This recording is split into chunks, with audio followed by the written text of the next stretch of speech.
Hello friends, কেমন আছো সবাই? আশা করি সবাই ভালো আছো আর আমিও ভালো আছি। বাড়ি যাওয়ার জন্য রওনা করলাম। বাড়ি তো যেতেই হবে, কিন্তু মনটা ভালো লাগছে না। কয়েকদিন ভ্যাকেশন কাটিয়ে না খুবই মজা লাগলো, খুবই ভালো লাগলো। এখন আর বাড়ি যেতে মন চাইছে না, কিন্তু কি করব, যেতে তো হবেই। তো আজকে দেখো, এই যে ট্রেনের বন্দে ভারত ট্রেনের আমি এক্সপিরিয়েন্সটা তোমাদের সাথে শেয়ার করব, আমার কেমন লেগেছে। তো এই যে দেখো, এসে গেছে ট্রেন। দেখতে তো বাইরে থেকে তো খুবই সুন্দর। আমি ফার্স্ট টাইম, আমি কখনো উঠিনি, প্রিন্সের পাপা উঠেছিল কিন্তু আমার ওঠা হয়নি। তো এই যে, তো বললো যে আমাকেও ওঠাবে এবার, যখন আসবো। তো বাই বাই করে দিলাম। মেশো মিষ্টুকে দুজন আগাতে আসছিল আমাদেরকে। তো ওদেরকে বাই বাই করে আমরা আমাদের মানে সিট নাম্বার দেখছিলাম, তো পেয়ে গেলাম। এই যে বসে গেছি সিটে। তারপর মানে ভালোই লেগেছে ওঠার সাথে সাথে। বসেছি ট্রেনে, কিন্তু কিন্তু না, ট্রেনের যেরকম মানে একটা জার্কিং করে ওগুলো কিছু নেই, একদম সফটলি স্মুথলি যায়। কিন্তু এতটা স্পিডে যায় যে আমরা বুঝতেই পারিনি কখন কোথা থেকে কোথায় চলে গেলাম, সেটাও আমরা বুঝতে পারিনি। তো এই যে দেখো, কথা বলতে বলতে প্রিন্সের সাথে ফটো উঠলাম, প্রিন্সের পাপা আমি ফটো উঠছি গল্প করতে করতে।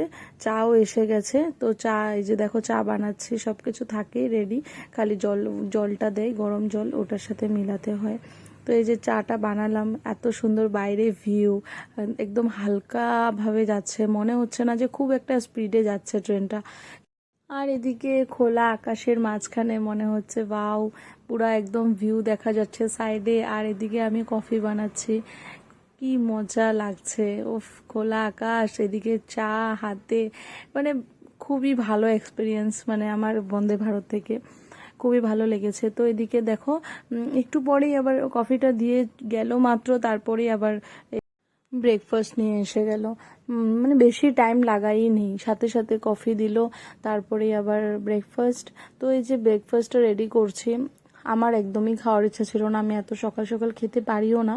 আর বাইরের জিনিসটা আমি একটু অ্যাভয়েডই করি এখন। তো মানে 2টা প্যাকেট দিয়েছে, আর ভিতরে কাটলেট ছিল, এগুলো আমি খাই না। ব্রাউন ব্রেড প্রিন্সের পাপা তো খায়, তো ঠিক আছে, ও খাচ্ছে, আমি খাইনি। আমার এই যে আমি ওয়াশরুমে গেছি, এখানে হয়েছে মানে আমার প্রবলেম। আমি না সুইচটা এই যে অন করার সাথে সাথে ধুম একটা আওয়াজ করলো, আমি ভয় পেয়ে গেছি। তো তারপরে কি হলো না, তেমন কিছু ভয়ের কিছু নেই। ভালোই ভালোই আমি মানে বেরোয় গেছি। ভয় তো ফার্স্ট টাইম উঠেছি, ভয় তো লেগেছে, কিছু উল্টাপুল্টাই করলাম নাকি এরকম মানে ফিল হয়েছে, যে কিছু টিপতে গিয়ে কিছুই টিপে দিলাম নাকি। তারপর দেখি না, বেরোয় গেছি, হয়ে গেছে।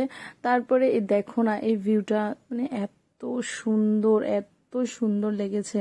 একদম ট্রেনটা একদম স্লো ভাবে যাচ্ছিল, আর পুরা বাইরের যে নেচার ভিউ সব কিছু দেখা যাচ্ছে, আর কি ভালো লাগছে, আমার বহুতই ভালো লেগেছে।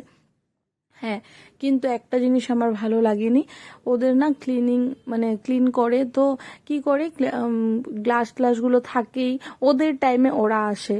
মানে এরকম না যে এখানে কাচরা দেখছে ফেলে দিচ্ছে, এরকম কিন্তু সিস্টেম নেই। ওরা অনেকটাই লেট করে ক্লিন করাতে। আর বেবি নিয়ে গেলে একটু প্রবলেম হয়, ও বেবির জন্য খুবই প্রবলেম হয়েছে আমার এটা। তো ক্লিনিং এর মানুষকে একদম বারবার ডাকতে হচ্ছে যে এই জায়গাটা ক্লিন করে দাও, ক্লিন করে দাও, তারপরে ওরা ক্লিন করছে।